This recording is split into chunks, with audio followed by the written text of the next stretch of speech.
And the 10 horns which thou sawest are 10 kings, which have received no kingdom as yet, but receive power as kings 1 hour with the beast. These have one mind, and shall give their power and strength unto the beast. Here at WEF, I believe we're discussing, there's a lot of discussion about what the new world order will be, or how, even in the context of our new Helsinki, how do we work towards that new normative international order that allows us to address our differences and disputes as the civilized world.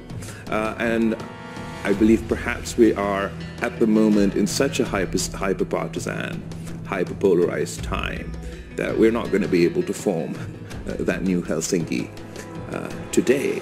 But I hope going forward we are able to do, we must form and improve our normative and international institutional order internationally so that we can address these complaints. I hope this time round, once we're building this new world order or new rules-based order, the voice of the global south and the developing world is included.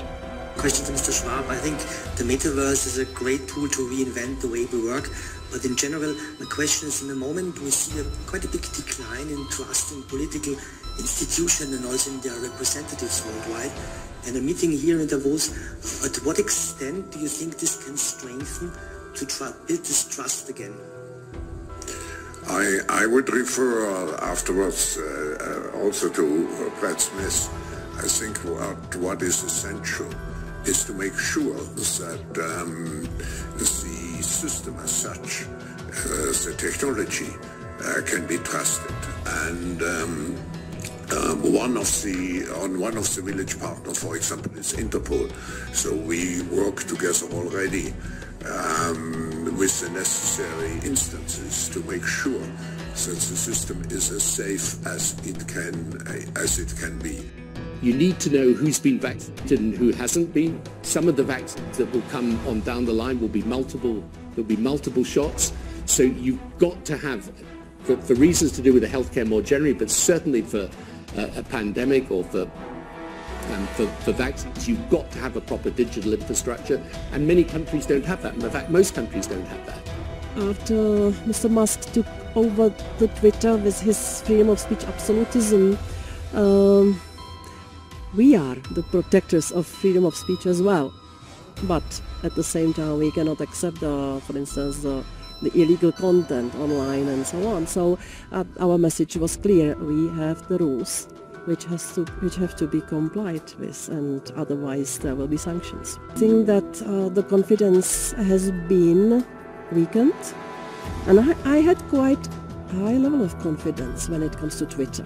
I have to say that we work with knowledgeable people, with the lawyers, with the sociologists who understood that they have to behave in some decent way, not to cause really big harm to the society. I always felt that this notion of responsibility was there. So this is what I don't feel from Elon Musk personally.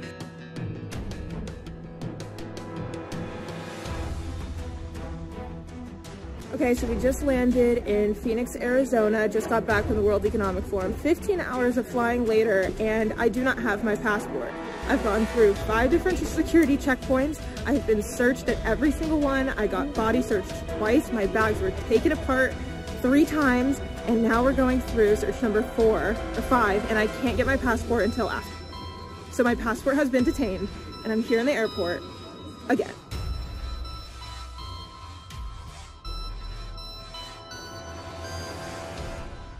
Morgan here in Davos, Switzerland, and here's your Day 4 recap of how they are implementing the Great Reset agenda all across the globe. Now, first with climate change, this is a $1 billion industry that we are talking about. And with this, we asked them, how are they going to implement that carbon tax on civilians worldwide? And I didn't get many answers. Next, they are combating against disinformation by having corporations like CNBC and the Wall Street Journal present, along with hosting a panel with Brian Stelter on misinformation. Make that make sense. Also, under the guise of food insecurity and stability, they are pushing more non-meat options, including insects, and research on that to come.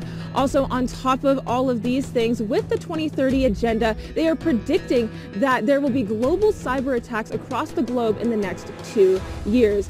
and also that the COVID pandemic is not over and there could be more outbreaks coming very soon. Now, what we have learned while being here at the World Economic Forum is no matter where you are in the country, the WEF has infiltrated every single civilian, even in America. These have one mind, and shall give their power and strength unto the beast. These shall make war with the Lamb, and the Lamb shall overcome them, for he is Lord of lords and King of kings, and they that are with him are called, and chosen, and faithful.